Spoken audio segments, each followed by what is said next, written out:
Hello, and today I'm reviewing Lucy by Kathryn Lasky, Daughters of the Sea series. Okay, this is actually the second time that I've tried to do this video. The first time I was so mad because this was published in 2012, and from what I did of my research, this is the last book, was what I found when I did my research.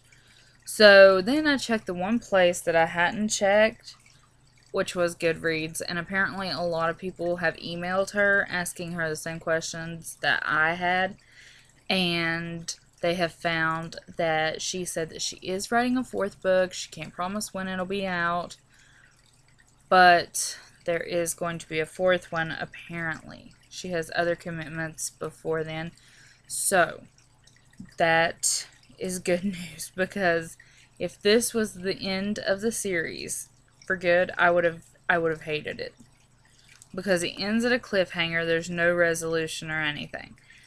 Now, since I know that there's going to be a fourth book, then I give this a 5 out of 5 stars. It was really close to being a 4 because it was I don't know. It's kind of weird, really, in a way. But might I just say, I love the character of Henrietta. And Lucy in this book, she's much... Let me explain what the sisters are like. They're all really intelligent. But Hannah is a little bit like a pushover, because I guess where she works as a maid is just kind of ingrained in her. Whereas the lighthouse keeper's daughter, May, who is a sister to Hannah and Lucy, she's much more confident about being a mermaid, and she fits into that. She's completely comfortable with what she is, and her dad knows, and she's fine with that. And her significant other knows, and that's no big deal.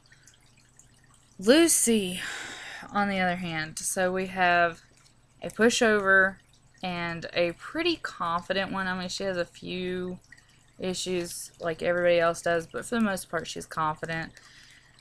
Lucy, on the other hand, strikes me as, I don't want to say a mix. She strikes me as a little naive and fragile, I suppose, because she really is like kind of obedient to her mother and father, and it's kind of hard to see like what she really wants out of life, even though we see that she desperately loves the yacht designer. We know that she can't be with him because he's not a rich, blue-blooded aristocrat. But it's really difficult to see how far she's actually willing to go for him. And all that. Because to me, if I was in love, I would not even try to be nice to the Count. I wouldn't. So that was a little bit difficult. And I think it's just because she's naive and young and things like that.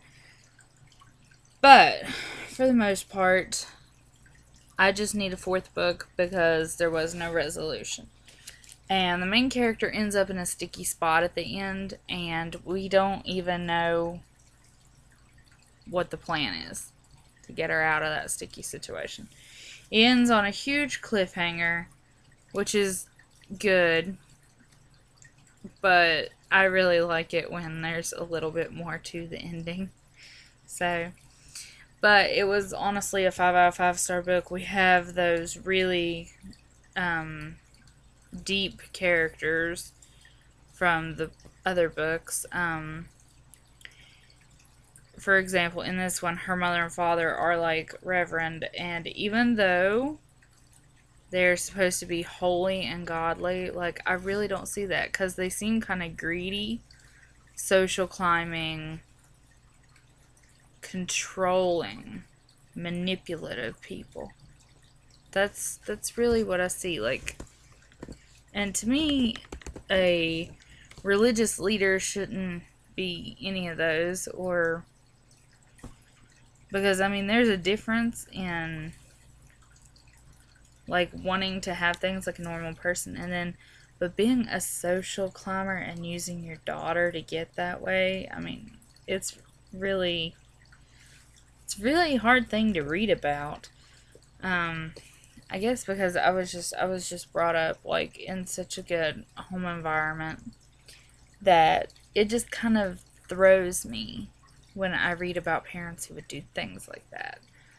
So, anyway, fabulous book.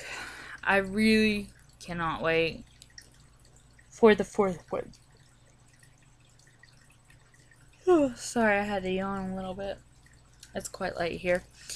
But anyway, so like, comment, subscribe, and the next book I will be reviewing, I think, is called Siren. And I don't even know who that's by. It's over there. And I'm supposed to be reading Paper Towns, but it's just so hard. I'm more of a fantasy person. But once I run out of fantasy books, I really think that I'll read John Green's Paper Towns. I really loved A Fault in Our Stars and An Abundance of Catherine's, but this one just hasn't sucked me in yet. I tried to read it, and it's just like I can't get past the first 5 pages. It's like, what am I reading? It's like zombie mush to me. But anyway, like, comment, subscribe, and if you've read this series, tell me what you think. If not, pick it up because there should be a 4th one and you have plenty of time to catch up.